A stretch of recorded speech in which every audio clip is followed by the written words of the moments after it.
आज हम बात करेंगे उन सवालों की जिन्हें आप खुलकर तो किसी से नहीं पूछते, लेकिन छुप छुप कर सारा टाइम सोशल मीडिया, गूगल या फिर एआई से सर्च करते रहते हैं। 15 to 20% लोग जो है इंडिया में इनफर्टिलिटी से सफर कर रहे हैं और साइलेंट इसलिए बिकॉज इसके बारे में कोई बात ही नहीं कर रहा है। इरेक्टाइल डिसफंक्शन पहले माना जाता था एज बढ़ेगी तो ये प्रॉब्लम आती जाएगी, लेकिन अभी जो नई जनरेशन है इसमें ये फैक्टर्स अभी से देखे जा रहे हैं। इसका रीजन है पुअर लाइफस्टाइल। बच्चे हैं वही सोच रहे हैं कि हमें प्रेगनेंसी प्लान ही नहीं करनी। हाँ, ये बहुत हम देख रहे हैं। मैं कहती भी हूँ इस चीज को कि अभी शायद वो एक सही एज ग्रुप में नहीं है डिसाइड करने के कि उनको बच्चा चाहिए कि नहीं चाहिए। हो सकता है 10 साल बाद उनको रियलाइज हो कि मुझे बच्चा चाहिए, बट तब तक वो एज निकल चुकी होगी। पॉसिबली 35 के आसपास आपको प्लानिंग स्टार्ट कर देनी चाहिए। और अगर आप नेचुरली ट्राई कर रहे हैं, नहीं हो रहा है 1 साल में 6 महीने में, तो आपको डॉक्टर से कंसल्ट करना ही चाहिए। तो एज जो है सबसे इंपॉर्टेंट फैक्टर है। कपल मैरिड है तो वो एग की बजाय एम्ब्रियो फ्रीजिंग भी कर सकता है, मतलब अपने बेबीज को बना के फ्रीज कर सकता है एंड देन प्रॉब्ली व्हेनेवर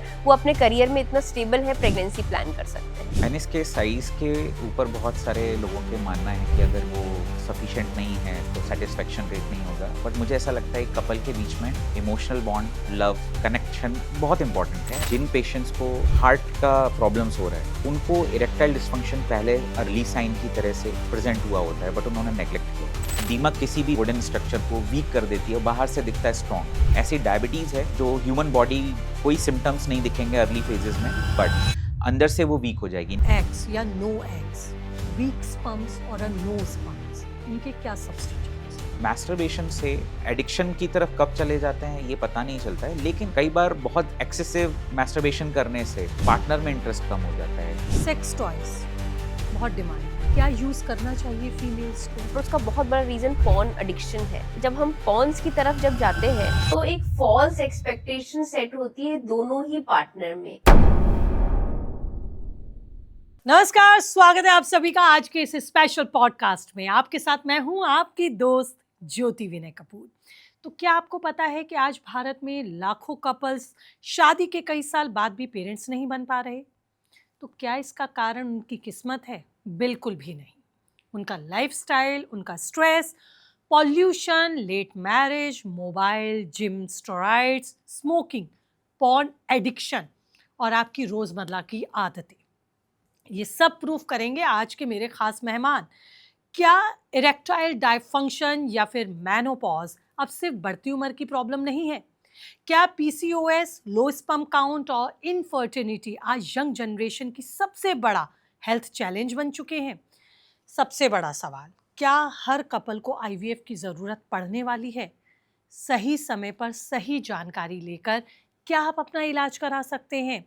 और अगर इस पॉडकास्ट में आज हम बात करेंगे sex, fertility, IVF, pregnancy planning और आपके उन सवालों की जिन्हें आप खुलकर तो किसी से नहीं पूछते, लेकिन छुप छुप कर सारा टाइम सोशल मीडिया, गूगल्स या फिर एआई से सर्च करते रहते हैं। तो आपके इन्हीं तमाम सवालों के जवाब देने के लिए मेरे साथ मौजूद हैं आज देश के जाने माने सेक्सोलॉजिस्ट डॉक्टर अतुल गर्ग और इनफर्टिलिटी और आईवीएफ एक्सपर्ट डॉक्टर आस्था गुप्ता जी, जो देंगे आपके इन्हीं सब सवालों के जवाब और बताएंगे सोशल मीडिया पर देखने वाली वो तमाम इंफॉर्मेशन फैक्ट हैं या मिथ। मेरे दोनों ही मेहमानों का बहुत बहुत स्वागत। और मैं उम्मीद करती हूँ कि आज उन तमाम सवालों के जवाब हमें मिलेंगे जिन्हें मेरी ऑडियंस, मेरे व्यूअर्स अक्सर गूगल करते हैं, और आज आप दो एक्सपर्ट्स उनके सभी सवालों के जवाब देंगे। तो चलिए करते हैं शुरुआत। तो सबसे पहले तो मैं ये जानना चाहूँगी कि आजकल जो हम यंगस्टर्स का या हमारा भी एक जो लाइफस्टाइल है, क्या ये सबसे बड़ा रीज़न बन चुका है इनफर्टिलिटी का? बिल्कुल ये सही बात है कि लाइफस्टाइल एक बहुत बड़ा है। मैं ये नहीं कहूँगी कि ओनली फैक्टर है, बट यस बहुत बड़ा फैक्टर है। स्पेशली जो एज ऑफ मैरिज है, पहले हमारे यहाँ 20 साल के आसपास शादी हो जाती थी, अब एज ऑफ मैरिज जो है वो 30 के ऊपर निकल गई है और बेबी प्लानिंग करने की एज जो है वो 35 के ऊपर निकल गई है। तो एज के साथ जो है हमारा एग, स्पर्म सब कुछ कम होता है। दूसरा सभी लोग लैपटॉप पे बैठकर काम कर रहे हैं, एक्टिविटी बिल्कुल नहीं है, अल्कोहल, स्मोकिंग, जंक फूड, तो ये सब लाइफस्टाइल फैक्टर्स हैं, स्ट्रेस है, जिनकी वजह से फर्टिलिटी कहीं ना कहीं बहुत ज़्यादा अफेक्ट हो रही है। तो क्या मानते हैं ये आज के टाइम का क्या एक साइलेंट एपिडेमिक बनता जा रहा है? बिल्कुल, मतलब ऑलमोस्ट मैं कहूँगी 15 टू 20% लोग जो है इंडिया में इनफर्टिलिटी से सफ़र कर रहे हैं। अगर डब्ल्यूएचओ के डेटा की बात करें तो 1 इंटू 6 कपल्स जो है वो इनफर्टिलिटी से सफ़र कर रहा है, और साइलेंट इसलिए बिकॉज़ इसके बारे में कोई बात ही नहीं कर रहा है। जिस तरह से हम देख रहे हैं फीमेल्स भी आजकल करियर ओरिएंटेड हैं, लेट मैरिजेस हो रही हैं, आप इसको कितना बड़ा फैक्टर मानती हैं और साथ ही एक हेल्दी प्रेगनेंसी के लिए कितना बड़ा रिस्क? ये बहुत बड़ा रिस्क है, क्योंकि हम फीमेल्स हैं, हम लोग एक फिक्स नंबर ऑफ एग्स लेकर बॉर्न होते हैं, which is called egg reserve. जो हमारी पीक फर्टिलिटी है वो 20 से 30 साल की एज के बीच में ही होती है। 30 के बाद फर्टिलिटी कम होती है, एग का नंबर, क्वांटिटी, क्वालिटी सभी चीज़ें कम होने लगती हैं। 35 के बाद और कम होने लगती हैं। तो जब late age of child bearing होगी तो क्वालिटी और नंबर दोनों एग्स का बहुत कम हो जाता है, जिसकी वजह से इनफर्टिलिटी या प्रेगनेंसी होने में प्रॉब्लम आती है। डॉक्टर आस्था, हमने ये भी देखा कि जब लड़कियां प्रेग्नेंट नहीं हो पाती तो यूजुअली वो गायनोकोलॉजिस्ट से मिलती हैं, लेकिन क्या आपको लगता है कि मेल को भी अपने चेकअप कराने की ज़रूरत होती है जिसमें अक्सर उनकी हेजिटेशन देखने को मिलती है? हमेशा इंडियन सोसाइटी में ये देखा गया है कि हमेशा ब्लेम इनफर्टिलिटी का फीमेल की तरफ रहता है, लेकिन 30 to 40% केसेस में मेल फैक्टर इसके लिए जिम्मेदार होता है, जिसको ना तो मेल एक्सेप्ट करना चाहता है, ना उसके पेरेंट्स, ना उसकी सोसाइटी। मेल की कोई गलती नहीं होती ऐसा माना जाता है, लेकिन एविडेंसेस कहते हैं 30 to 40% केसेस में मेल जिम्मेदार होते हैं। उनके स्पर्म की क्वालिटी ख़राब हो चुकी होती है, तो उसको अगर हम प्राइमरी स्टेजेस में ही चेक कर लें तो एक फ़ीमेल स्ट्रेस से भी बच सकती है। फीमेल के वर्कअप में, फीमेल के ट्रीटमेंट में, अननेसेसरी चेकअप्स में बहुत सारा पैसा भी बच सकता है। बट इस चीज़ को एक्सेप्ट करना पड़ेगा कि हाँ, इनफर्टिलिटी का रीज़न मेल भी हो सकता है। एक ट्रॉमा से भी तो गुजरती है उस दौरान वो, यस, उसको शायद फैमिली नहीं अंडरस्टैंड करती। तो वो कौन से रेड फ्लैग्स आप दोनों ही समझते हैं कि जिसके लिए, जिसको देखते ही हमें तुरंत अलर्ट हो जाना चाहिए, चाहे फिर वो फीमेल हो या मेल हो, दोनों को ही अपने चेकअप्स के लिए अलर्ट रहना चाहिए? अगर हम फीमेल्स की बात करें तो जैसे कि हम कह रहे हैं कि अगर एज उनकी 30 या 35 के ऊपर क्रॉस कर गई है तो वो एक रेड अलर्ट है कि आपको जितनी जल्दी हो सके डॉक्टर से मिलना चाहिए। अगर मैरिज के बाद 1 साल करीब हो गया अप्रॉक्सीमेटली, आप ट्राई कर रहे हैं नेचुरली और प्रेगनेंसी क्लिक नहीं हो रही है, that's also a big red flag कि कुछ तो प्रॉब्लम है कि आपको डॉक्टर से कंसल्ट करना चाहिए। पीरियड्स अगर ऑलरेडी इर्रेगुलर है या फिर पीरियड्स में काफ़ी ज़्यादा पेन हो रहा है या ऑलरेडी पता है कि कोई प्रॉब्लम है कि फाइब्रॉइड्स है, तो ये सब चीज़ें फीमेल्स में रेड फ्लैग हो सकती हैं कि आपको जल्दी डॉक्टर से कंसल्ट करना चाहिए। जिस तरह का सेक्स लाइफ अगर कोई भी कपल एक्सप्लोर करता है, क्या उसमें भी कुछ प्रेगनेंसी ना होने के रीजंस छुपे होते हैं? क्योंकि कोई किसी एंगल से सेक्स पोजीशन या इंटरकोर्स के लिए अपने आप को एक्सप्लेन करता है या एक्सपीरियंस करता है, क्या ये भी कुछ रीजंस होते हैं इनमें भी? नहीं, मोस्टली कोई पर्टिकुलर ऐसी, ये सब एक बहुत बड़ा मिथ है, कोई ऐसी पर्टिकुलर सेक्स पोजीशन नहीं है जिससे प्रेगनेंसी होने के चांसेस बेटर हो सकते हैं। बहुत सारे कपल्स को ऐसा है, स्पेशली फीमेल्स को लगता है कि अगर इंटरकोर्स के बाद हम अपना लेग एलिवेट करेंगे या बेड रेस्ट करेंगे तो उससे प्रेगनेंसी होने के चांसेस बढ़ जाएंगे। ऐसा बिल्कुल भी नहीं है। स्पर्म अगर क्वालिटी अच्छी है तो आपका रेस्ट करने से कोई फ़र्क नहीं पड़ता। Sperm will make their way inside the uterus. बहुत सारे मेल सोचते हैं कि पोस्ट इजैकुलेशन अगर वो अपना ऑर्गन अंदर ही रखेंगे तो उससे प्रेगनेंसी के चांसेस बढ़ेंगे, बट ये भी मिथ है। ऐसा होता नहीं है। जितना स्पर्म चाहिए होता है प्रेगनेंसी के लिए, उतना वो कैविटी में पहुंच चुका होता है पोस्ट इजैकुलेशन। लेकिन आपको ये नहीं लगता कि आपके पास हालाँकि इस तरह के पेशेंट्स आते होंगे, मैं आप ही से पूछना चाहूँगी कि क्या अब ऐसा लगता है कि पुरुषों में 30 साल की उम्र के आसपास ये जो इरेक्टाइल प्रॉब्लम है, ये इसे हम पहले मानते थे कि बुज़ुर्गों की समस्या है या सीनियर सिटिज़न्स की समस्या है। क्या ये प्रॉब्लम आप यंगस्टर में भी देख रहे हैं या वो 30 साल का जो एक ग्राफ है, उसमें ये प्रॉब्लम आप बढ़ती हुई देख रहे हैं? यस, इरेक्टाइल डिस्फंक्शन पहले माना जाता था एज बढ़ेगी तो ये प्रॉब्लम आती जाएगी, लेकिन अभी जो नई जनरेशन है इसमें ये फैक्टर्स अभी से देखे जा रहे हैं। इसका रीज़न है पुअर लाइफस्टाइल, एक्सरसाइज नहीं कर रहे हैं, अल्कोहल, स्मोकिंग, बहुत ज़्यादा पॉल्यूशन भी है, पेस्टिसाइड्स हैं हमारे खाने में, बहुत ज़्यादा एडल्ट्रेशंस हो रहे हैं। करियर के लिए सब लोग ओरिएंटेड हो गए हैं तो बहुत देर तक उनके स्लीप साइकिल बिगड़ चुकी है, नींद की पूरी नहीं हो पा रही है उनकी नींद, और लैपटॉप लेके बैठे हैं, उससे टेम्परेचर राइज़ हो रहा है। एक फैमिली न्यूक्लियर फैमिलीज में कन्वर्ट हो गई हैं, फैमिली सपोर्ट नहीं है, उससे स्ट्रेस, सारी रिस्पॉन्सिबिलिटी एक ही के ऊपर आ रही है। तो ये सारे फैक्टर्स ओवरऑल मिलके अर्ली एज में इनफर्टिलिटी और इरेक्टाइल डिस्फंक्शन को ला रहे हैं। डॉक्टर आस्था, हमने जैसे ये बात तो खैर मेल्स की हुई, अगर मैं फीमेल्स की यहाँ बात करूँ तो एक रिपोर्ट में अभी हाल ही में पढ़ रही थी जिसमें ये था कि जैसे ये इरेक्टेशन डायफंक्शन ये मेल में हम देख रहे हैं, इसी तरह से मेनोपॉज भी हम जल्दी यंग गर्ल्स में देख रहे हैं। क्या बिल्कुल, ऐसा है? बिल्कुल। मेनोपॉज़ का मतलब ये होता है कि आपकी ओवरीज़ ने काम करना बंद कर दिया और आपका पीरियड्स बंद हो गया। लेकिन आजकल बहुत कॉमनली हमें यंग फीमेल्स में भी एग का नंबर और क्वालिटी बहुत ज़्यादा कम मिल रहा है, स्पेशली इवन बिलो 30 भी हमें कभी-कभी एग्स बहुत वीक मिलते हैं। एनवायरमेंटल फैक्टर्स हैं, स्ट्रेस है, लाइफ़स्टाइल फैक्टर्स है, ये सब कंट्रीब्यूट कर रहे हैं कि यंगर फीमेल्स में भी हमें एग क्वांटिटी और क्वालिटी बहुत ख़राब मिल रही है। तो क्या लगता है जिस तरह का लाइफस्टाइल आप देख रही हैं कि हम लोग अपने करियर के लिए तो बहुत कॉन्शियस हैं, अवेयर हैं, लेकिन अपनी हेल्थ को हम कहीं ना कहीं पीछे छोड़ रहे हैं। तो इस बीच जो अब यंगस्टर हैं जिस तरह से वो एग फ्रीज कराने के डिसीजन ले रहे हैं, तो क्या समझती हैं आप ये आज के समय की मांग है? बिल्कुल, एब्सोल्युटली। और और क्या ये सही है ये कदम? बिल्कुल। अब आप आजकल एक इंटरनेट पे बहुत कॉमन ट्रेंड चल रहा है कि डिंक, कि डबल इनकम नो किड्स की। अभी जो यंग बच्चे हैं वो ये सोच रहे हैं कि हमें प्रेगनेंसी प्लान ही नहीं करनी। हाँ, बट ये मैं उन बहुत हम हाँ, देख रहे हैं तो ये मैं चीज़। ये उन सभी मैं कहती भी हूँ इस चीज़ को कि अभी शायद वो एक सही एज ग्रुप में नहीं है डिसाइड करने के कि उनको बच्चा चाहिए कि नहीं चाहिए। हो सकता है 10 साल बाद उनको रियलाइज़ हो कि मुझे बच्चा चाहिए, बट तब तक वो एज निकल चुकी होगी। तो पहले तो ये है कि बायोलॉजिकल क्लॉक तो टिक होगी, आपकी एज बढ़ेगी, फीमेल्स का एज बढ़ेगा, नंबर ऑफ एग्स कम होंगे।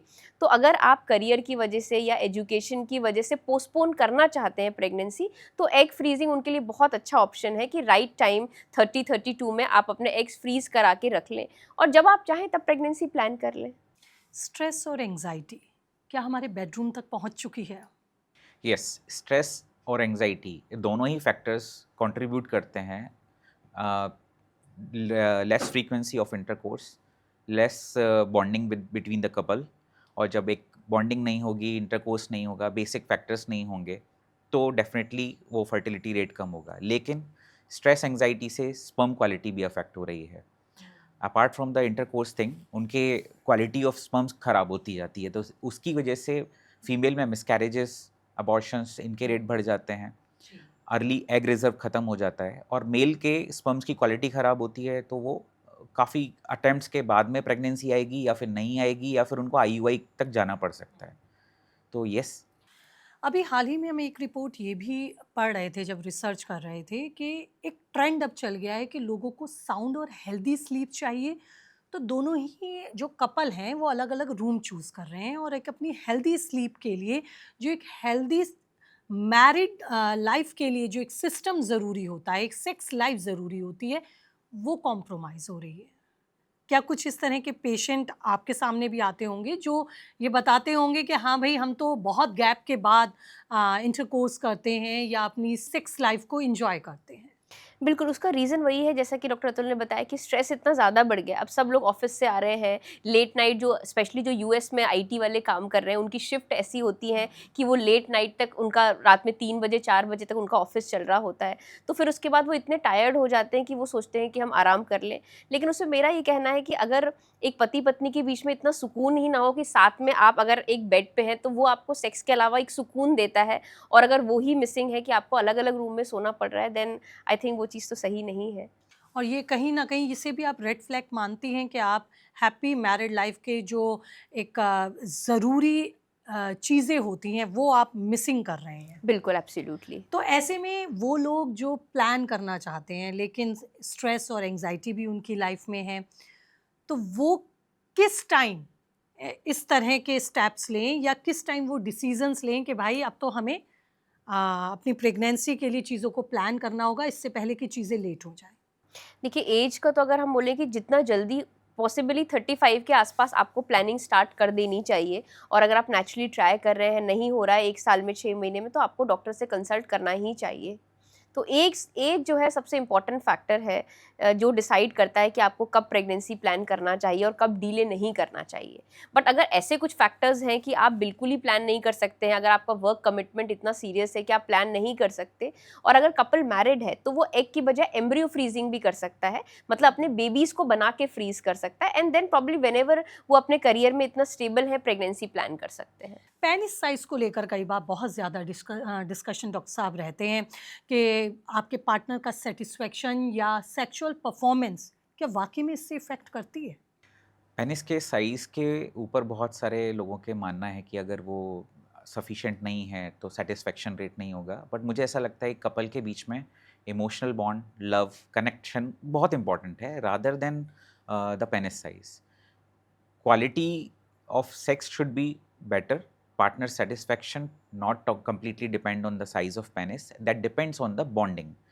कितना आप उसको प्यार से, कितना उसको सेटिस्फेक्शन दिला पा रहे हैं, कितना आप केयर कर रहे हैं, आप दोनों के बीच कितना लव है, आप वो सारे फैक्टर्स मैटर करते हैं।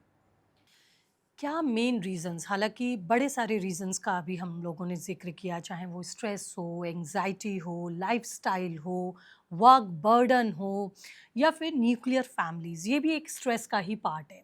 लेकिन मेन रीजन आप क्या मानते हैं जिससे आजकल मेल स्पर्म काउंट वीक हो रहा है या स्पर्म क्वालिटी डाउन हो रही है? यस, ये देखा गया है कि 1971 में जो एवरेज मेल पॉपुलेशन का टेस्टोस्टेरॉन लेवल था, वो अब 2026 में उसका 50% एवरेज टेस्टोस्टेरॉन लेवल पाया गया है पॉपुलेशन में।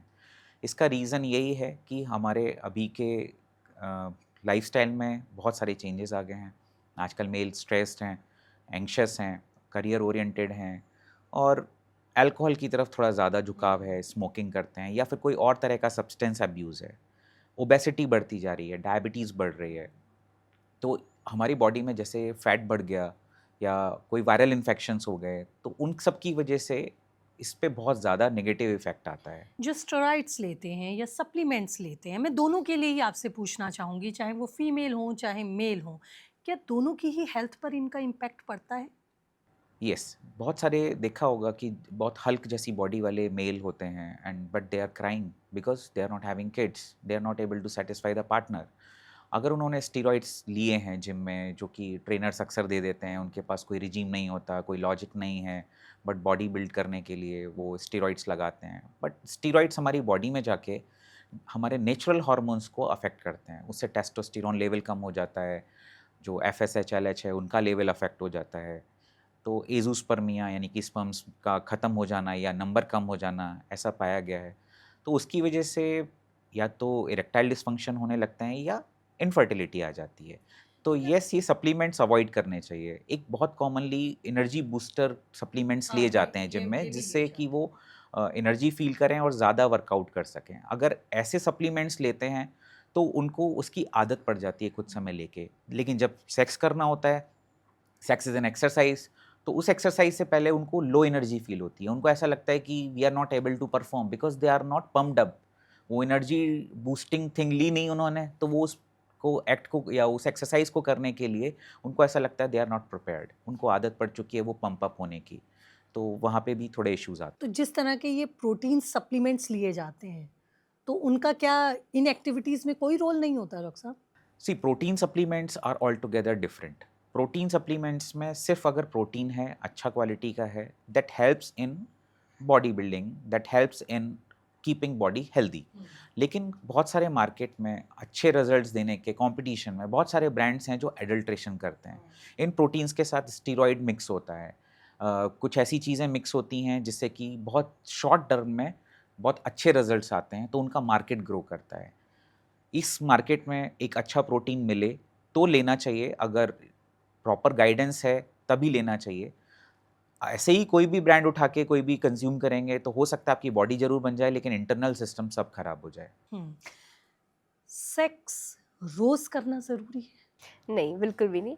अगर हम सेक्स फ्रीक्वेंसी की बात करें टू प्लान अ चाइल्ड, तो जो फर्टाइल विंडो होता है फीमेल का, उस बीच में अगर ऑल्टरनेट डे इंटरकोर्स करेंगे तो वो सफिशिएंट होता है, क्योंकि बॉडी में जब फीमेल की ओव्यूलेशन होता है तो एग एक बार रिलीज होने के बाद 24 घंटे तक बॉडी के अंदर रहता है, तो आपको डेली इंटरकोर्स करना ज़रूरी नहीं है, ऑल्टरनेट डे इज सफिशिएंट।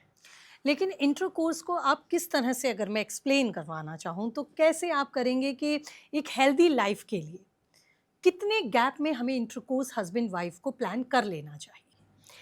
अगर एक अच्छी फ्रीक्वेंसी की बात करें तो हफ्ते में 2 बार जो इंटरकोर्स की फ्रीक्वेंसी है वो सही मानी जाती है कि एक नॉर्मल सेक्सुअल के लिए, फर्टिलिटी के लिए और एक अच्छी हेल्दी मैरिड लाइफ के लिए हफ्ते में 2 बार इंटरकोर्स करना is more than sufficient. Puberty इतनी जल्दी हिट क्यों कर रही है बच्चों में, और क्या ये मेल जेंडर में भी है या सिर्फ फीमेल जेंडर में है?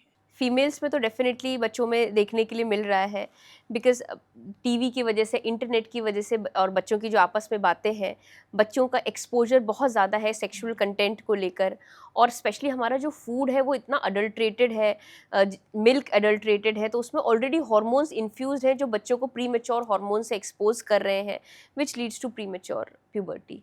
मेल जेंडर्स में भी क्या इसी तरह की यस, कंप्लेंट्स आ रही हैं डॉक्टर? सेम ऐसा जैसे फीमेल की प्यूबर्टी जल्दी आ रही है, ऐसे मेल में भी बहुत सारे चेंजेस हैं जो थोड़ा एज से पहले आ जाते हैं। स्कूल में जो बच्चे हैं वो बहुत जल्दी से एक्सपोज हो जाते हैं।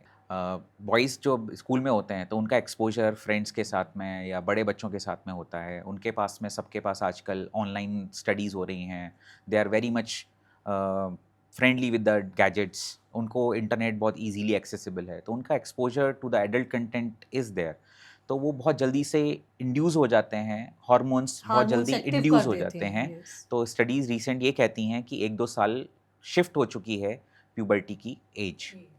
लेकिन मोबाइल, लैपटॉप ये तो आजकल हमारी लाइफ का पार्ट है, हम तो इसके बिना हैंडीकैप्ड ही फील करते हैं। लेकिन क्या इनका मेजर आप रोल मानती हैं इनफर्टिलिटी में? इनफर्टिलिटी में नहीं, एज सच मोबाइल या लैपटॉप का यूजेस का इनफर्टिलिटी पे कोई डायरेक्ट इफेक्ट नहीं है। इनडायरेक्टली बस ये इफेक्ट है कि जो फीमेल्स हैं जो वर्किंग है, स्पेशली आईटी सेक्टर में जो काम कर रही हैं, वो कॉन्स्टेंटली स्क्रीन के आगे बैठी हुई हैं, तो उनकी एक्टिविटी बहुत कम हो गई है, जिसकी वजह से वेट गेन हो रहा है और हार्मोनल डिस्टर्बेंस हो रहे हैं, स्ट्रेस बढ़ रहा है, which is leading to infertility. As such laptop uses का डायरेक्टली इनफर्टिलिटी से कनेक्शन नहीं है। कुछ रिपोर्ट्स तो बट ये Yes. क्लेम करती हैं कि जो स्पर्म्स काउंट हैं, स्पर्म्स क्वालिटी है, उन पर इनमें से निकलने वाली जो रेडिएशंस हैं, डिवाइसेस से निकलने वाली इलेक्ट्रॉनिक जो रेजेस हैं, वो इम्पैक्ट डालती हैं डॉक्टर यस, साहब? You are right. लैपटॉप को अगर बहुत देर तक लैब में रखा जाए, उसका जो टेम्परेचर रहता है that increases temperature of testicles. बहुत देर तक रहेगा, हाई टेम्परेचर रहेगा, तो this is against the natures law of testicular temperature which is cooler than the core body temperature. हमारे शरीर से ठंडा रखने के लिए प्रकृति ने उनको नीचे बनाया है, जिससे वो 2 डिग्री अप्रॉक्सीमेटली ठंडे रहते हैं। अगर लैपटॉप गोदी में है तो टेस्टिस को स्पर्म्स बनाने के लिए जो टेम्परेचर चाहिए वो बढ़ गया, तो क्वालिटी ऑफ स्पर्म्स नीचे गिर जाती हैं। अगर बहुत देर तक लैपटॉप और गैजेट्स को यूज़ करेंगे तो आपकी डेफिनेटली बॉडी एक्टिविटी कम हो जाएगी। लेस बॉडी एक्टिविटी मतलब डायबिटीज़, हाइपरटेंशन, हार्ट के इश्यूज़, पेल्विक फ्लोर की मसल्स वीक होना, पेल्विक फ्लोर की ब्लड सप्लाई हैम्पर होना, तो ये सारे फैक्टर्स होते हैं जो कंट्रीब्यूट करते हैं इरेक्टाइल डिसफंक्शन को भी और इनफर्टिलिटी को भी। टेस्टाइल्स को लेकर कई बार कुछ लोगों को ऑपरेशन की भी ज़रूरत पड़ जाती है, कुछ इसी तरह के सर्कमस्टांसेस बनते हैं। लेकिन क्या आपको लगता है अ, इस पार्ट पर ऑपरेशन कराना बाद में उनकी सेक्स लाइफ या फिर उनको फादर बनने में दिक्कत आ सकती है?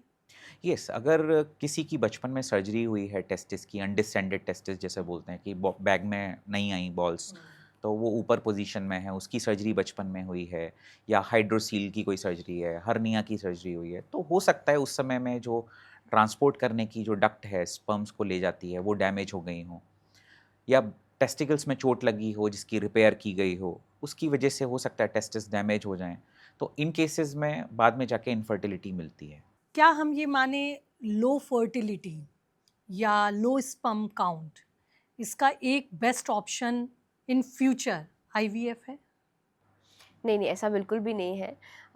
लो स्पर्म काउंट का कुछ कट ऑफ्स होते हैं कि हमें नेचुरल प्रेग डब्ल्यूएचओ द्वारा डिफाइंड है कि हमारा स्पर्म का काउंट मोटिलिटी इतनी होनी चाहिए to achieve a natural pregnancy. तो अगर माइल्डली अफेक्टेड है स्पर्म काउंट तो वो मेडिकली मैनेजमेंट मेडिसिन से किया जा सकता है या अदर ट्रीटमेंट ऑप्शंस हैं जैसे कि IUI। बट अगर स्पर्म काउंट बहुत ज़्यादा कम है, जैसे कि 10 मिलियन से भी अगर कम है, या मोटिलिटी और मॉर्फोलॉजी बहुत सिवियरली अफेक्टेड है, तो उन केसेस में IVF करना ही हमेशा बेहतर ऑप्शन होता है। लेकिन क्या डॉक्टर आस्था आप देखती हैं कि जिन फीमेल्स को PCOS जैसी प्रॉब्लम्स होती हैं या थायराइड होता है या BP या शुगर जैसी प्रॉब्लम होती है, उनको प्रेगनेंसी में भी दिक्कत आती है? बिल्कुल, एब्सोल्युटली। और मोटापा भी मैं इसमें ऐड करना बिल्कुल, चाहूँगी। PCOS और जो ओबेसिटी है वो तो रिलेटेड है कि जो PCOD है उन पेशेंट को ओबेसिटी होगा ही होगा।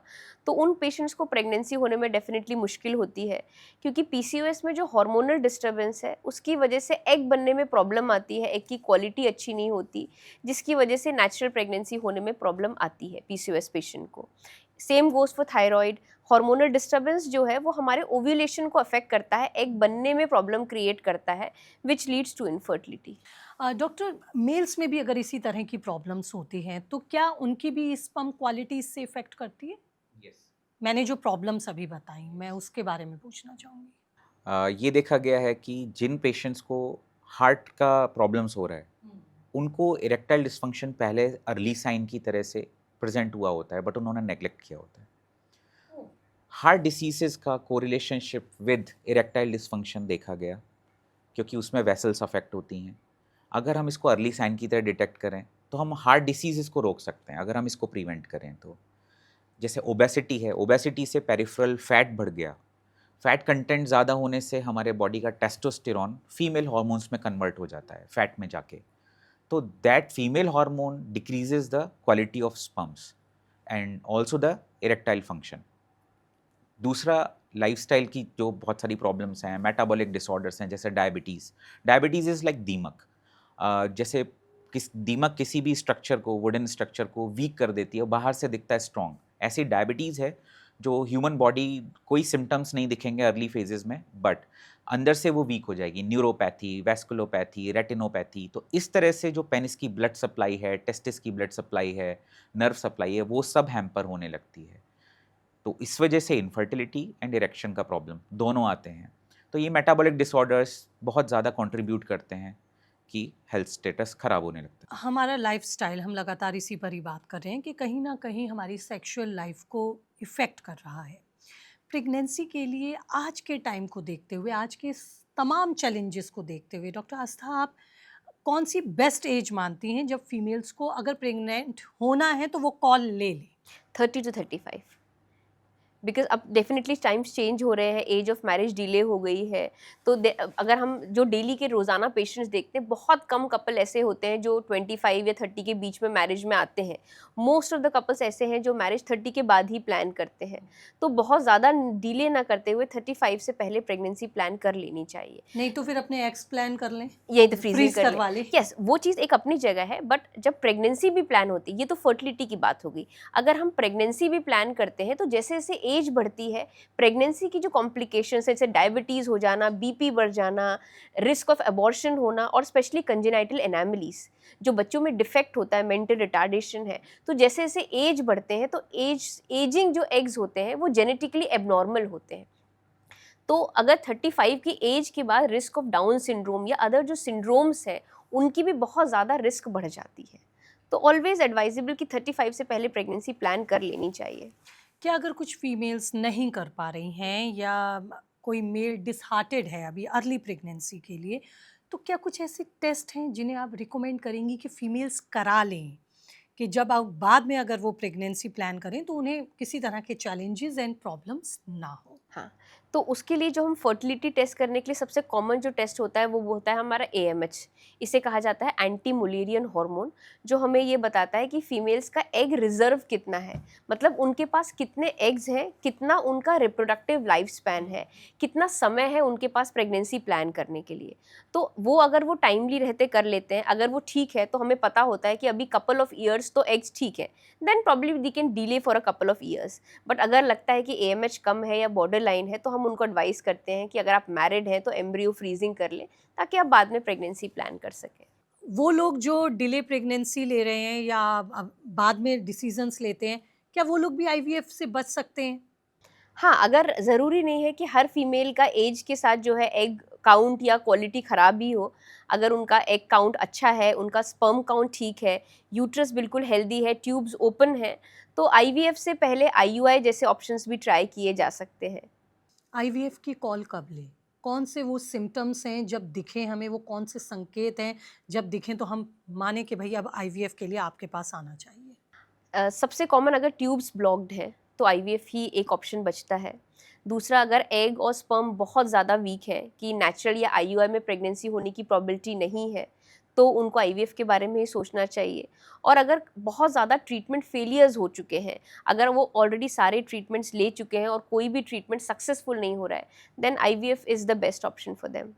लेकिन आईवीएफ का सक्सेस रेट आप क्या मानती हैं? क्योंकि कई केसेस में हमने देखा कि पहले चांस में तो सक्सेसफुल हो ही नहीं पाता, और फिर इसकी भी क्या लिमिट है? कितने आईवीएफ चांस आप ले सकते हैं? देखिए, आईवीएफ का सक्सेस ऐसे डिसाइड नहीं होता कि ये सक्सेस रेट है। आईवीएफ का सक्सेस डिपेंड करता है कि फीमेल की एज कितनी है, स्पर्म क्वालिटी कैसी है, एग क्वालिटी कैसी है। अगर सब चीज़ें ठीक हैं तो ऑलमोस्ट 50 to 60% हम आईवीएफ का सक्सेस रेट कोट करते हैं। और जैसे जैसे साइंस में एडवांसेस हो रहे हैं, आईवीएफ की टेक्निक्स इंप्रूव हो रही हैं, नई लेटेस्ट टेक्निक आ रही है, तो सक्सेस रेट जो है डेली इंक्रीज हो रहा है। नंबर ऑफ साइकिल्स का ऐसा कोई कट ऑफ नहीं है कि हम इतनी ही कर सकते हैं। जितना पेशेंट मेंटली और फिजिकली उसको टॉलरेट कर सके और फाइनेंशियली ऑल्सो, तब तक वो and number of IVF cycles कर सकता लेकिन है। डॉक्टर आस्था, हम देखते हैं कि ये डॉक्टर टू डॉक्टर वेरी करता है कि वो इस पर कॉल लेते हैं अगर एक चांस उनका या एक अटेम्प्ट उनका सक्सेसफुल नहीं हुआ। कुछ डॉक्टर्स जल्दी दूसरा चांस लेने के लिए रिकमेंड कर देते हैं, बट कुछ डॉक्टर्स होते हैं जो पेशेंस रखते हैं। तो ये गैप एक्चुअल में, अगर मैं एक स्टैंडर्ड गैप की बात करूं, एक रिक्वायर्ड गैप की बात करूं, तो कितना दो चांसेस के बीच में गैप होना चाहिए? अगर हम देखिए, जब भी आईवीएफ की बात करते हैं और आईवीएफ अगर सक्सेसफुल नहीं हुआ है, तो पहले हमें ये फाइंड आउट करना पड़ता है कि वो सक्सेसफुल क्यों नहीं हुआ है। फर्स्ट चांस में क्यों क्यों सक्सेसफुल नहीं? सक्सेसफुल नहीं हुआ है। तो कभी-कभी हम कुछ टाइम ज़रूर लेते हैं, 1 महीने का टाइम तो हमें लगता है कि इवैल्यूएट करने में कि भई क्या चीज़ें गलत हुई जो हम नेक्स्ट करेक्ट कर सकते हैं।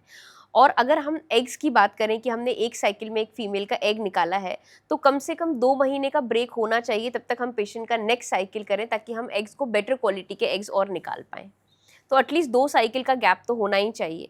बट कभी-कभी ऐसा होता है कि अगर फीमेल्स के एग्स बहुत ख़राब है, एज बहुत एडवांस है और हमें डोनर एग्स के बारे में बात करनी है, तो हम वो इमीडिएटली नेक्स्ट मंथ में भी कर सकते हैं। इसमें फाइनेंशियल और इमोशनल एंगल भी रहता है। अगर पेशेंट फाइनेंशियली ड्रेन हो चुके हैं और इमोशनली बहुत डिसहार्टन है कि हमारा क्यों सक्सेसफुल नहीं हुआ, मेरे रिलेटिव का तो एक ही बार में हो गया था, या मैं बहुत थक चुकी हूँ मेरे को, या मैं बाहर रहती हूँ, मैं इतना दूर ट्रैवल नहीं कर सकती, तो हमें उन सारे फैक्टर्स को ऑन ह्यूमन ग्राउंड भी कंसीडर करना चाहिए। और इसमें इमोशनल बॉन्डेज बहुत काम आता है और डॉक्टर के स्पेशली साथ। हस्बैंड का, फैमिली Yes. का। बिल्कुल। Family support is must. IVF एक बहुत छोटा सा ट्रीटमेंट नहीं है, it's a whole journey towards pregnancy. इसमें हर किसी का साथ देना, हर किसी को इमोशंस को समझना बहुत ज़रूरी है। यहाँ पे अगर कहीं भी कोई ब्रेक डाउन हो रहा है तो डॉक्टर को भी इमोशनली कनेक्ट होना बहुत ज़रूरी है। आपका सिक्स सेंस काम करता है। अगर आपको डॉक्टर से बॉन्ड है, आप रो सकते हैं, आप अपने दिल की बात बता सकते हैं, अपने इन लॉज, अपने पेरेंट्स, अपने हस्बैंड, इनसे रिलेटेड कॉन्फिडेंशियल बातें कर सकते और हैं। अब नेक्स्ट चांस के लिए रिचार्ज भी हो यस, सकते हैं। रिचार्ज बिल्कुल। हो सकता है। लेकिन एक प्रेगनेंसी के लिए अगर मैं स्टैंडर्ड फिजिकल रिलेशन की बात करूं, हालांकि हम कुछ लोगों को देखते हैं कि फर्स्ट अटेम्प्ट में ही फीमेल्स प्रेग्नेंट हो जाती हैं, बट कई केसेस में हम देखते हैं कि मैनी अटेम्प्ट्स के बाद भी सक्सेसफुल नहीं होते हैं। तो ये कितने मैनी अटेम्प्ट्स होने चाहिए, या कितनों के बाद आपको रेड फ्लैग्स इसको मान लेना चाहिए कि मैं इतने अटेम्प्ट तो हो चुके हैं, प्रेगनेंसी नहीं, it means there is some red flags? इसमें अगर कपल की एज 30 से कम है, तो वो 1 साल तक नेचुरली ट्राई कर सकते हैं। और अगर regular without use of contraception, अगर बीच-बीच में डिलेड है या नहीं ट्राई कर रहे हैं, कंटिन्यूअस अगर उन्होंने ट्राई किया है, 1 साल तक ट्राई कर लिया और नहीं हो रहा है, then it's a red flag. But वहीं जैसे ही एज 30 की क्रॉस करती है, 35 के आसपास है, तो 6 मंथ्स तक अगर आप नेचुरली ट्राई कर रहे हैं, आपने रेगुलर फर्टाइल पीरियड में ट्राई किया है और नहीं हो रही, then you should immediately consult your doctor. क्या कई बार आपको अपने पेशेंट से ये भी सवाल पूछने पड़ते हैं कि आपने कहीं प्रेगनेंसी टैबलेट्स या इस तरह के सप्लीमेंट्स तो नहीं लिए, क्योंकि क्या ये भी एक फैक्टर होता है डॉक्टर आस्था प्रेगनेंसी को इफेक्ट करने का? नहीं, बिल्कुल भी नहीं। ये बहुत बड़ा मिसकंसेप्शन है कि अगर पेशेंट ने पहले कभी कोई कॉन्ट्रासेप्शन यूज़ किया है या पिल्स ली हैं, तो उसकी वजह से प्रेगनेंसी होने में प्रॉब्लम आ सकती है, ऐसा बिल्कुल भी नहीं है। जभी भी आप कोई कॉन्ट्रासेप्टिव मेथड जैसे कि ओरल पिल्स वगैरह लेते हैं, तो उनका इफ़ेक्ट टेम्परेरी होता है। जैसे ही आप पिल्स बंद करते हैं, कुछ महीनों के बाद आपकी फर्टिलिटी रिज़्यूम हो जाती है। इन दिनों डॉक्टर साहब हम देखते हैं कि सोशल मीडिया पे हर चीज़ ट्रेंड में आ जाती है, ट्रेंडिंग हो जाती है या वायरल हो जाती है। ऐसे वो कौन से मिथ आप मानते हैं जिनसे हमें सोशल मीडिया से वो इन्फॉर्मेशन लेने से बचना चाहिए, या वो कौन सी इन्फॉर्मेशन है जो आप एज अ सेक्सोलॉजिस्ट मानते हैं कि भाई इस पर ध्यान देने की ज़रूरत नहीं है? कॉमनली देखा जाता है एड्स आते हैं इंस्टाग्राम पे, फेसबुक पे कि 30 दिन में अपने स्पर्म काउंट 100% पाइए, या 100% success rate of infertility treatment, IVF की सक्सेस रेट 100%। ऐसे फॉल्स क्लेम्स बहुत दिखते हैं। अपना लोगों को अपना को मार्केट करने के लिए ऐसे फॉल्स क्लेम करते देखा जाता है इन प्लेटफॉर्म्स पे। तो हमें इनसे बचना चाहिए, क्योंकि जो कुदरती चीज़ें हैं या जितना साइंस ने प्रोग्रेस किया है उसकी एक लिमिट है। ऐसा नहीं हो सकता कि कोई भी आईवीएफ में गारंटी दे दे, आईवीएफ की 100% सक्सेस रेट हो ही नहीं सकती। Even in with the expert hands, no one can reach 100%। और स्पर्म्स की क्वालिटी 100% बेहतर हो जाएगी, काउंट्स अच्छे हो जाएंगे, ये सब फॉल्स क्लेम्स हैं, इनसे बचिए।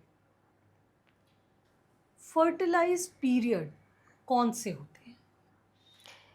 जब आपका फीमेल का जिस दिन पीरियड स्टार्ट हो रहा है, उसके अराउंड 10th डे के बाद फर्टाइल विंडो स्टार्ट हो जाती है और 20th डे तक एटलीस्ट चलती है। तो जो पेशेंट नेचुरली ट्राई करते हैं, तो हम उनको यही बताते हैं कि पीरियड के 10th डे से 20th डे तक आपका फर्टाइल विंडो है और उस बीच में ऑल्टरनेट ट्राई करना सफिशिएंट होता है to plan a pregnancy. Weak eggs या नो एग्स, वीक स्पर्म्स और अ नो स्पर्म्स, इनके क्या सब्स्टिट्यूट्स हैं? अगर हम वीक एग्स की बात करें, तो पहले तो कुछ कुछ मेडिसिन्स होते हैं, कुछ सप्लीमेंट्स होते हैं जो हम फीमेल्स को प्रिस्क्राइब करते हैं, और हम चाहते हैं कि अगर हम उनका ट्रीटमेंट कर रहे हैं तो उससे कुछ महीने पहले से वो सप्लीमेंट्स लेने स्टार्ट कर दें, ताकि जो उनका एग क्वालिटी है वो थोड़ा सा इम्प्रूव हो सके। अगर उनका लाइफस्टाइल ख़राब है, जैसे स्मोकिंग है या अल्कोहल है, तो वो सब हम पेशेंट को बोलते हैं कि आप बिल्कुल बंद करें उस चीज़ को, और हम ट्रीटमेंट स्टार्ट करते हैं। बट कभी कभी ऐसा होता है कि जब हम आईवीएफ ट्रीटमेंट करते हैं, उस दौरान भी हमें पता चलता है कि एग्स की क्वालिटी बहुत ज़्यादा ख़राब है। तो उन केसेस में फिर हम, या फिर एक आईवीएफ अगर हमने कुछ साइकिल्स अटेम्प्ट किए पेशेंट के खुद के एग्स से और वो सक्सेसफुल नहीं हुए, या जो एम्ब्रियो बने वो अच्छे नहीं बने, तो हम पेशेंट को बोलते हैं कि आप अपने एग्स रिप्लेस कर सकते हैं और डोनर एग्स से आईवीएफ करने के बारे में सोच सकते हैं। मेल के सीमन एनालिसिस करते हैं, अगर उसमें स्पर्म्स का नंबर कम है, मॉर्फोलॉजी यानी कि उनकी बनावट खराब है, या उनके दौड़ने की क्षमता, मोटिलिटी खराब है, तो इनके डिफरेंट डिफरेंट एस्पेक्ट्स होते हैं। किस वजह से हुआ है उसको पकड़ना बहुत ज़रूरी है। अगर हमें पता चलता है कि इस फैक्टर की वजह से ये सीमन की क्वालिटी ख़राब हो रही है, हम उस पे फोकस ट्रीटमेंट करें, तो येस हम उसको ठीक कर सकते हैं। ज़रा से ट्रीटमेंट से, शॉर्ट ड्यूरेशन ट्रीटमेंट में भी वो ठीक हो सकते हैं। लेकिन कुछ फैक्टर्स ऐसे होते हैं जिनके लिए हमें सप्लीमेंट्स या मेडिसिन्स नहीं दे सकते, हमें सर्जरी ऑप्ट करनी होती है। जैसे कि वेरिकोसील हो सकता है, या किसी ट्यूब का ब्लॉक होना हो सकता है। इसके लिए हमें सर्जिकल मेथड्स यूज़ करने पड़ते हैं। लेकिन कभी-कभी ऐसा होता है कि हम ये सब करने के बाद भी हम वो अचीव नहीं कर पाते हैं जो हमें आपको चाहिए। तो इसके लिए सीमन के लिए बैंक्स होती हैं। वहाँ पे बैंक्स में गुड क्वालिटी सीमेंस रहते हैं, उसमें से स्पर्म्स को यूज़ करके इनफर्टिलिटी ट्रीटमेंट किसी एक्सपर्ट से करा के प्रेगनेंसी अचीव की जा सकती है। इन पूरे प्रोसेस में अगर कोई लेडी प्रेग्नेंट जब होती है डॉक्टर आस्था, आजकल आप देखती हैं ट्रेंड है ये तो, स्मोकिंग, अल्कोहल, क्या इनसे बचना चाहिए? क्या ब्रेक ले लेना चाहिए या कंटिन्यू रखें, कोई प्रॉब्लम नहीं? नहीं, बिल्कुल नहीं। प्रेगनेंसी तो काफ़ी दूर की बात है। अगर आप फर्टिलिटी ट्रीटमेंट भी प्लान कर रहे हैं, तो उससे पहले भी हम पेशेंट को एडवाइस करते हैं कि अल्कोहल और स्मोकिंग से बिल्कुल दूर रहें, क्योंकि स्मोकिंग और अल्कोहल दोनों ही एग की क्वालिटी, क्वांटिटी और स्पर्म की क्वालिटी, क्वांटिटी दोनों को ही अफेक्ट करता है। और स्पेशली अगर हम स्मोकिंग की बात करें, तो वो स्पर्म के डीएनए को डैमेज कर देता है, जिसकी वजह से स्पर्म की फर्टिलाइजेशन पोटेंशियल कम हो जाती है। तो चाहते हैं कि एटलीस्ट 2-3-4 महीने पहले से स्मोकिंग और अल्कोहल बिल्कुल बंद कर दें कपल। आईवीएफ के थ्रू अगर कोई कपल बच्चा प्लान कर रहा है तो क्या उसकी चॉइसेस भी, कई बार ऐसे पेशेंट आते हैं कि उन्हें गोरा बच्चा चाहिए, उसके गोल्डन हेयर चाहिए, उसका ये इस तरह का फीचर चाहिए, क्या ऐसी डिमांड्स आपके सामने आती हैं? बिल्कुल एब्सोल्युटली आती हैं। और बस उनके लिए ये है कि ये डिमांड्स पूरी नहीं हो सकती हैं, क्योंकि बच्चा जो है, जो जेनेटिक मेकअप है वो पेरेंट्स से लेगा। एग्स फीमेल के हैं और स्पर्म मेल का है, तो जो पेरेंट्स के पेरेंटल फीचर है वही एक जो बच्चा है वो उसको इनहेरिट करेगा। हम उसको चेंज नहीं कर सकते हैं। जो भी चेंजेस, कुछ कुछ साइंस में एडवांसेस आ रहे हैं और ऐसे साइंटिस्ट स्टडी कर रहे हैं कि we can modify certain features, but अभी तक वो एक्सपेरिमेंटल स्टेजेस में है। इंडिया में अलाउड भी नहीं है। इंडिया में हम सिर्फ जेनेटिक डिजीजेस की वजह से जो एम्ब्रियो है उसको टेस्ट कर सकते हैं, उसके अलावा किसी भी तरह की टेस्टिंग एम्ब्रियो में अलाउड नहीं है बाय गवर्नमेंट ऑफ इंडिया। लेकिन डॉक्टर साहब, मैं अगर आज के लेटेस्ट डाटा की और आपके एक्सपीरियंस के थ्रू अगर जानना चाहूँ, अगर कोई 10 केसेस आपके पास इस वक्त आ रहे हैं, तो एम्ब्रियो में जो आप डिजीज़ेज़ आइडेंटिफ़ाई करती हैं, पहले के कंपैरिज़न में, क्या ये डाटा बढ़ा है? बिल्कुल, बिल्कुल, क्योंकि एजिंग हो रही है, प्रेगनेंसी प्लानिंग की एज बढ़ गई है, लाइफ़स्टाइल फैक्टर्स हैं और सम अनआइडेंटिफाइड फैक्टर्स भी हैं, जिसकी वजह से एम्ब्रियो की जो एन्यूप्लॉइडी रेट है, जिसे हम बोलते हैं एन्यूप्लॉइड, एब्नॉर्मल एम्ब्रियोज़, वो काफ़ी ज़्यादा हो गया है। डॉक्टर साहब, आपसे मैं जानना चाहूँगी यहाँ पर कि मेल जेंडर की अगर मैं यहाँ पे बात करूँ, तो कॉमनली वो कौन-सी प्रॉब्लम्स हैं, जो इस समय आप डील कर रहे हैं और वो आपको खुद भी हैरान करती हैं कि जो चीज़ें पहले बहुत रेयर होती थी, वो आज वो डिज़ीज़ेज़ या वो प्रॉब्लम्स मेल जेंडर में बहुत कॉमन हो गई हैं? यस, कुछ बीमारियां हैं जो यंग एज में मेल को बहुत कॉमनली देखने मिल रही हैं, जो पहले नहीं होती थी। उसमें सबसे कॉमन है premature ejaculation during intercourse. If they ejaculate with in 1 minute, this is called premature ejaculation. आजकल ये डिसीज़ बहुत कॉमनली देखने को मिल रही है। पहले के मेल्स में ऐसा डेटा बताता है कि इतना कॉमन नहीं था, बट इसका प्रिवलेंस बढ़ता जा रहा है। बहुत पेशेंट्स आते हैं जो जिनकी मैरिड लाइफ स्टेक पर है, इसी वजह से, because they are not able to do it for a sufficient duration. तो पार्टनर अनसेटिस्फाइड है, दोनों के बीच में झगड़े होने लगते हैं, ब्रेकअप्स हो जाते हैं, डिवोर्सेस हो जाते हैं। दूसरी प्रॉब्लम है कि इरेक्टाइल डिस्फंक्शन, जैसे कि हमने पहले भी डिस्कस किया, बहुत सारे फैक्टर्स हैं जिससे इरेक्शन में प्रॉब्लम आने लगी है। एंड इरेक्शन का problem, it's an early sign of heart diseases. Heart diseases भी यंग पॉपुलेशन में बढ़ती जा रही हैं, तो यंग एज में इरेक्टाइल डिस्फंक्शन भी देखने को मिल रहा है। ऐसे ही थर्ड प्रॉब्लम है, डायबिटीज़ की वजह से फाइमोसिस हो जाती है, या नीचे की स्किन पे इन्फेक्शन, रैशेज़ या कट्स पड़ जाना। ये आजकल बहुत कॉमन देखा जा रहा है। यंग पॉपुलेशन जैसे जैसे डायबिटीज़ की गिरफ्त में आती जा रही है, ऐसे ही उनको ये प्रॉब्लम, जो फाइमोसिस, बेलेनोपोस्टाइटिस बोलते हैं, ये सब की वजह से ये दिखने को मिल रहा है आजकल। मास्टरबेशन, क्या ये कुछ इम्पैक्ट डालता है या ये भी मिथ है? It's a completely A myth if the masturbation is done in normal frequency. अगर बहुत ज़्यादा है तो this is called addiction. Masturbation से एडिक्शन की तरफ कब चले जाते हैं ये पता नहीं चलता है, लेकिन अगर इसको ठीक ठीक फ्रीक्वेंसी में किया जा रहा है तो this is not a problem. पहले शादियां जल्दी होती थीं तो इसकी ज़रूरत नहीं पड़ती थी, लेकिन अब जैसे जैसे मैरिज की एज डिले होती जा रही है, तो this is a natural process of ejaculating, जिसके लिए पार्टनर नहीं है तो they can use their own own self. Masturbation से बहुत सारे लोगों की प्रोस्टेट की हेल्थ अच्छी होती है, ऐसा स्टडीज़ बताती हैं। जैसे कि प्रोस्टेटाइटिस एक प्रॉब्लम होती है। हाँ, बिल्कुल। और बहुत प्रोस्टेटाइट कॉमन मैं देख रही यस, हूँ इस समय। प्रोस्टेटाइटिस का इंसिडेंस भी बढ़ा है। उसका ट्रीटमेंट होता है प्रोस्टेटिक मसाज। प्रोस्टेटिक मसाज करना, it's a tedious job. It's very difficult for a patient to visit clinic almost twice a week. But अगर यही चीज़ मैस्टरबेशन करके कर सकते हैं, जैसे मैस्टरबेट करेंगे तो उससे सिक्रीशंस आउट होंगे, इन्फेक्शन का लोड कम होगा, इन्फ्लेमेशन कम होगा, तो it helps in prostatitis. It's a known treatment entity. तो क्या मैस्टरबेशन, फ्रीक्वेंसी क्या होनी चाहिए? It should be twice a week और thrice a week, not more than this. कई बार बहुत एक्सेसिव मैस्टरबेशन करने से पार्टनर में इंटरेस्ट कम हो जाता है, नेचुरल सेक्स की फ्रीक्वेंसी कम हो जाती है, डिसइंटरेस्ट हो जाता है, अपना कंफर्ट जोन में मेल चला जाता है। ये एक रीज़न बनता है डिस्प्यूट का, एक डिस्टेंसेस का, रिलेशनशिप में दोनों के बीच में डिफरेंसेस आने लगते हैं, ब्रेकअप्स हो जाते हैं। तो मैस्टरबेशन थॉट्स पे डिपेंड करता है, लेकिन रियल वर्ल्ड में, रियलिटी में रहना भी ज़रूरी है। सेक्स टॉयज़ बहुत डिमांड में है। क्या इससे रिलेटेड कुछ केसेस कभी डॉक्टर आस्था आपने डील किए? बिल्कुल, क्या जैसे कि ये आज की डिमांड है? क्या यूज़ करना चाहिए फीमेल्स को? देखिए डिमांड तो डेफ़िनेटली इंक्रीज़ हो रही है, उसका रीज़न यही है और उसका बहुत बड़ा रीज़न पॉर्न एडिक्शन है।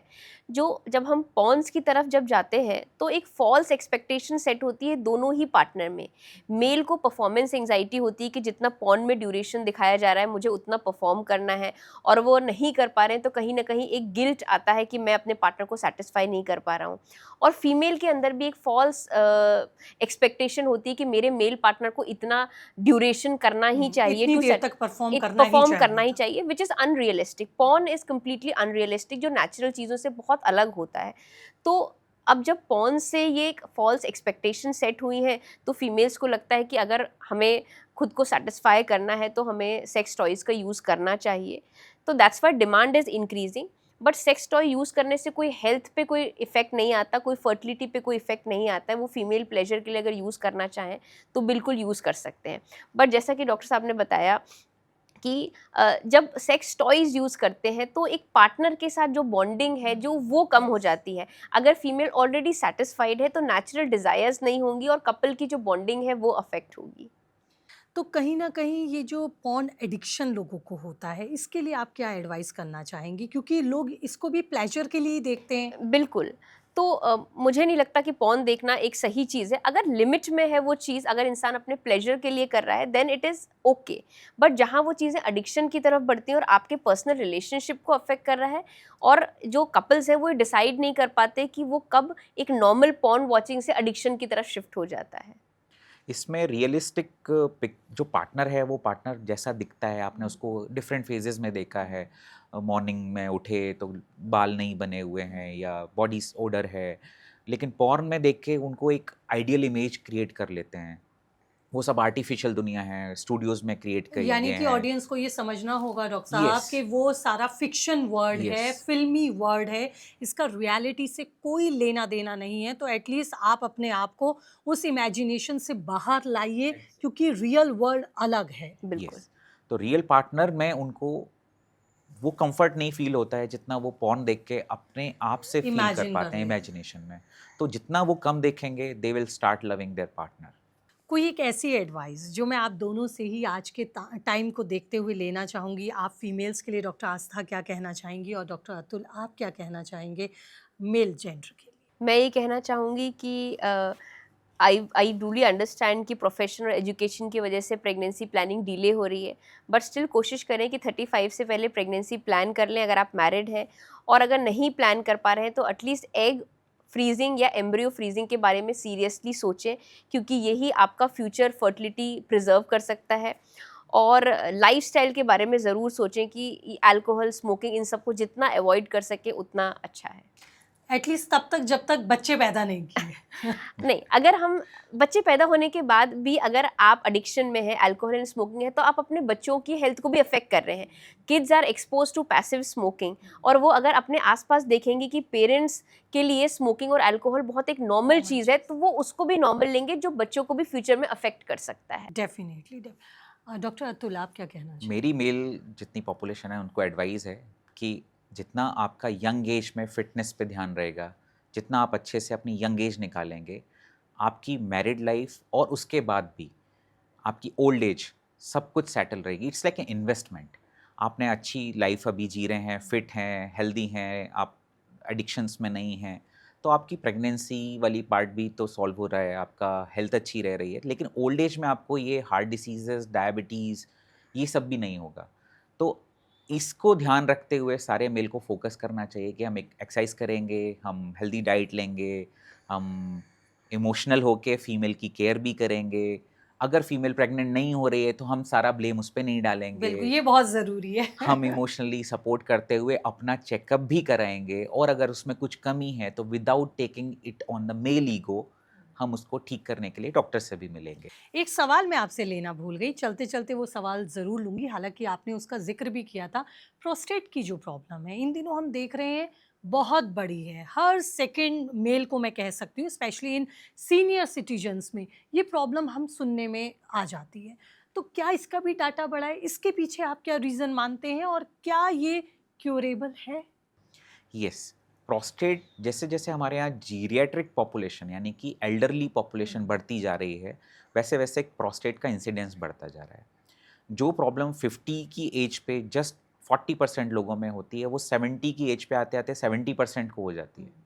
तो जैसे जैसे हमारे घर में हम देखते हैं बड़ी एज के मेल हैं, तो उन सबको यूरिन का प्रॉब्लम आने लगता है।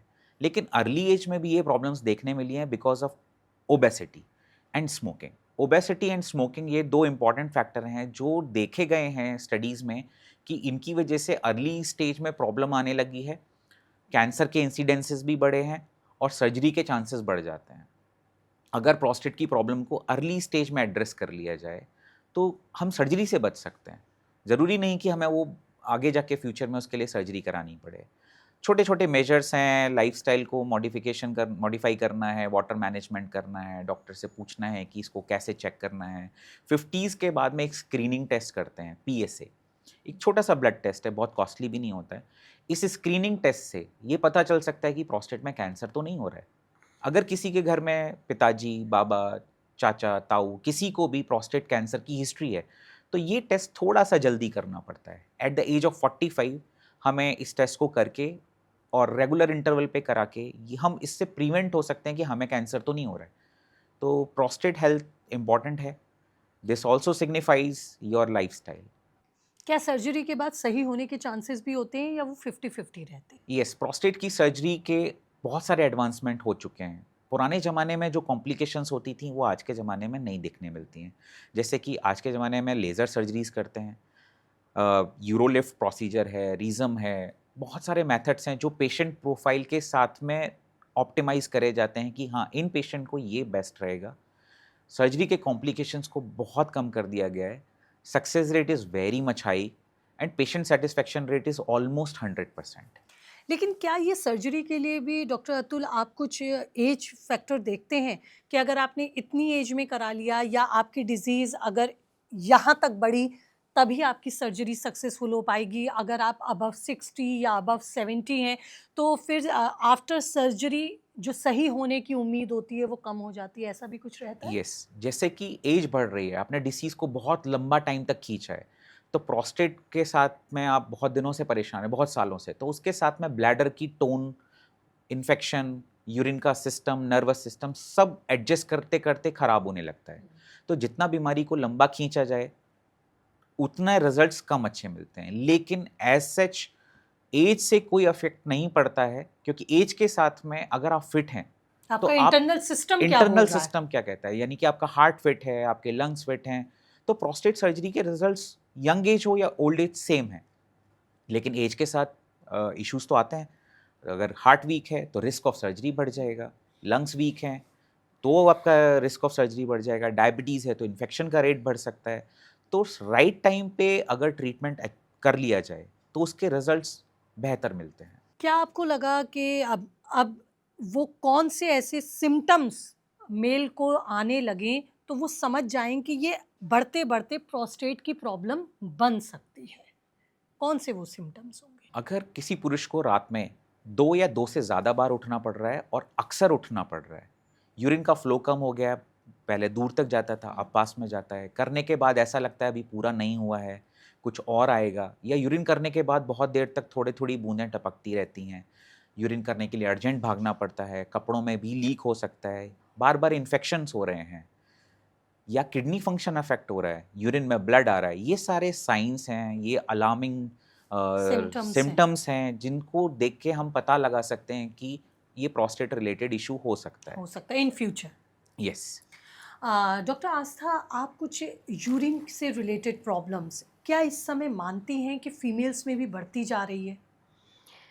फीमेल्स में यूरिन की प्रॉब्लम मोस्टली मेल से ज़्यादा कॉमन होती है, क्योंकि जो फीमेल्स का यूरिनरी ट्रैक्ट होता है वो मेल की कंपैरिजन में छोटा होता है, जिसकी वजह से फीमेल्स में यूरिन इन्फेक्शन के चांसेस मेल की कंपैरिजन में थोड़े से ज़्यादा होते हैं। लेकिन ये कितना रिस्की आप फीमेल्स के लिए मानती हैं अगर ये किसी फीमेल को होता है, जो हम देखते हैं कि बहुत फ्रिक्वेंटली फीमेल्स इस तरह की प्रॉब्लम का कंप्लेन करती नजर बिल्कुल, आती क्योंकि है। जब अब फीमेल्स भी बाहर निकल रहे हैं, ऑफिसेज़ में हैं और अनहाइजीनिक टॉयलेट्स होते हैं, जो मेल्स हैं उनको स्टैंडिंग यूरिन पोज़ीशन है, हमारी सिटिंग यूरिन पोज़ीशन है, which makes them more susceptible to infection.